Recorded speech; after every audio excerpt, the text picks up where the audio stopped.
President John F. Kennedy comes back to the White House for the last time. A small, sad procession moving up the Northwest Avenue, the Northwest Gate, and up to the front portico, the North Portico of the White House, where President and Mrs. Kennedy have had so many arrivals and departures, have welcomed so many presidents and prime ministers and princes entering the White House.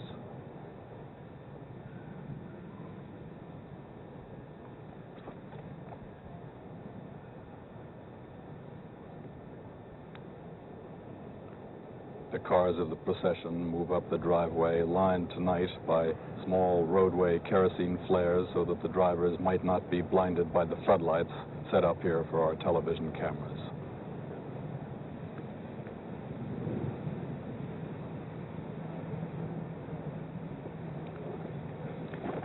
A simple U.S. Navy ambulance, the flag-draped casket showing in the back.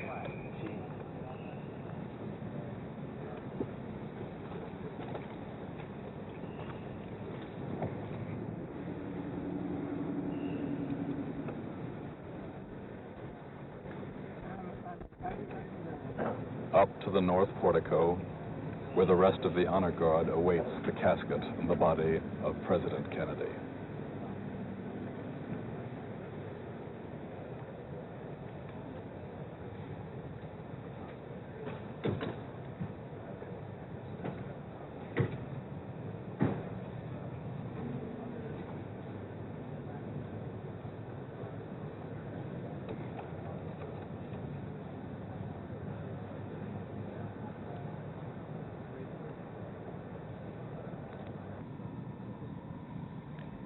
At the North Portico now, the pallbearers move the casket up the steps, across the broad plaza of this portico, and in through the entrance, swathed tonight in black drapery for the death of a President of the United States.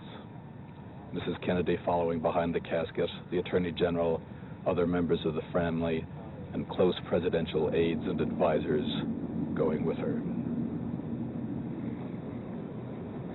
Into the White House, and inside that door they will make a sharp left turn and move the body of the President into the great East Room of the White House, the gold and white East Room where President Kennedy has so often spoken gracefully, accepted congratulations from crowds, thanked artists who were playing for the President of the United States and heads of state visiting him.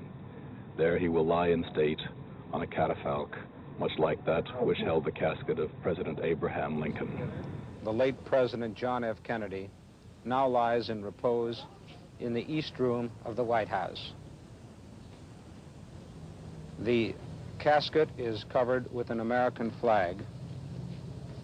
It rests on a catafalque which has candles on the two ends. Standing in attendance is an honor guard composed of the members of the four services. The cameras and still photographers are being allowed in at Mrs. Kennedy's specific request for 15 minutes, from 9 o'clock Eastern Time till about 9:15. The casket was brought at 4:25 Eastern Time this morning from Bethesda Naval Hospital, where it had been taken after arrival from Dallas, Texas, yesterday evening. Mrs. Kennedy came in the Navy ambulance. With her was the late President's oldest brother, Robert Kennedy, the Attorney General. There are two priests kneeling in prayer constantly throughout the day.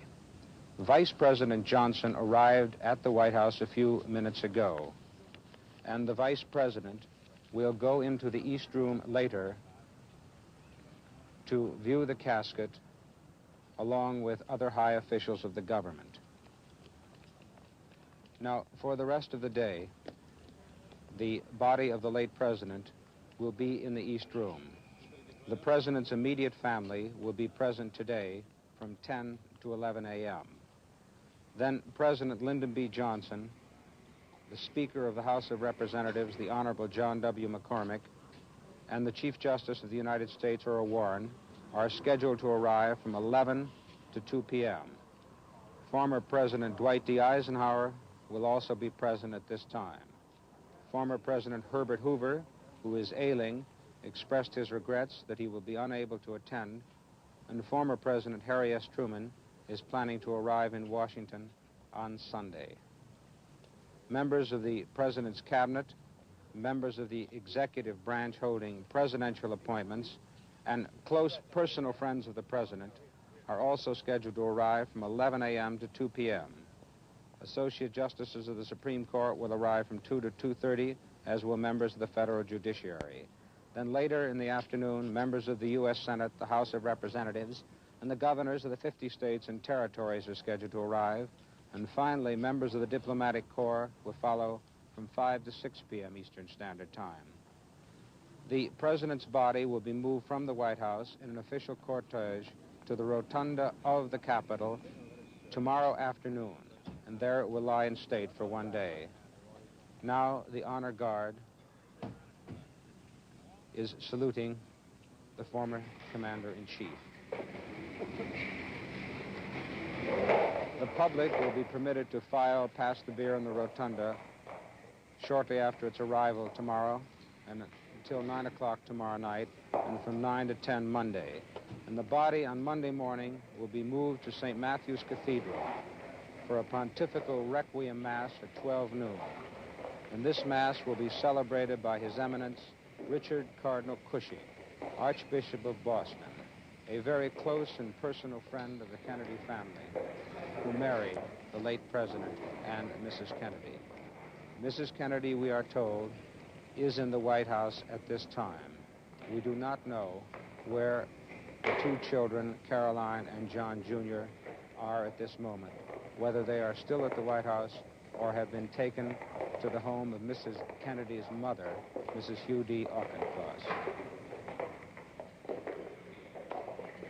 The honor guard is now moving slowly out of the East Room of the White House in Washington. You are looking at the casket which contains the remains of the late President John Fitzgerald Kennedy. This will be the scene throughout the day. Honor guard, candles, two priests in constant prayer. This is Sandra Van Oker reporting from the White House. Pictures, a resume of what the East Wing looks like. The East Wing to the left of your picture. This is where the slain President John F. Kennedy is lying in a closed casket. These films were taken this morning. They are the only pictures so far allowed from the White House. These films were taken just before the dignitaries started filing past the Catafalque at 11 a.m. Eastern Standard Time. At the time these films were being taken, Mrs. Kennedy and her two children, who have, as Bill Ryan reported, now been told of their father's death, were attending a private mass in the White House with 75 relatives and close friends.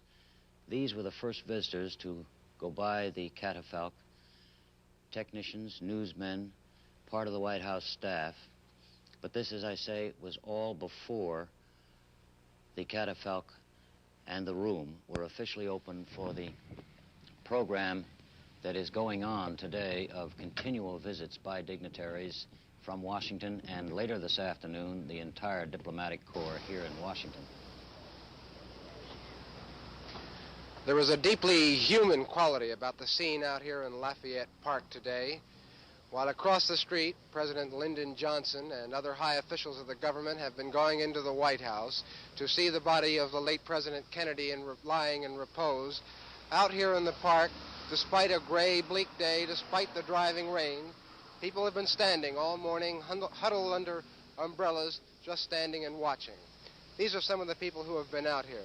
What is your name, please, and where are you from? Ralph Corbello, Washington, D.C. What are your feelings of today? Well, it's a real bad day, but I'm happy to see so many people to come out and at least come by and try to express in their own way how they feel. It's a bad thing for this country, of course, and I think for the entire world too. Thank you very much. Sums it up. Thank you very much. What is your name, please? Eugene Margolis. I'm from Alexandria, Virginia.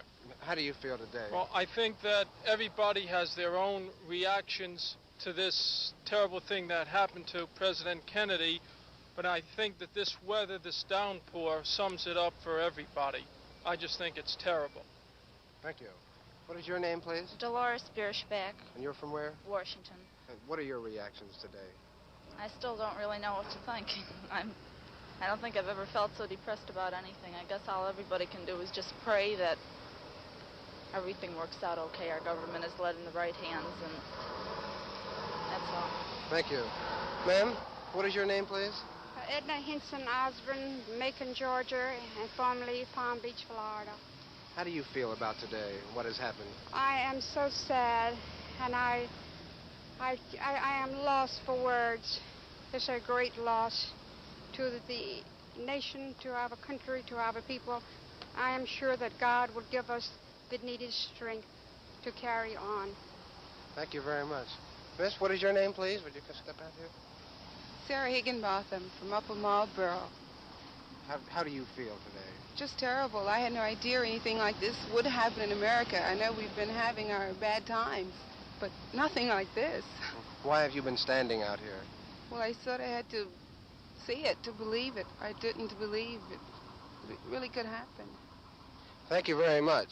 That is a summation of the feeling out here. People are still stunned, still shocked, and they've come to pay their final respects in their humble way to the president, the late president of the United States. This is Richard Valeriani, NBC News in Lafayette Park. Now back to Merrill Muller, NBC News in Washington studio.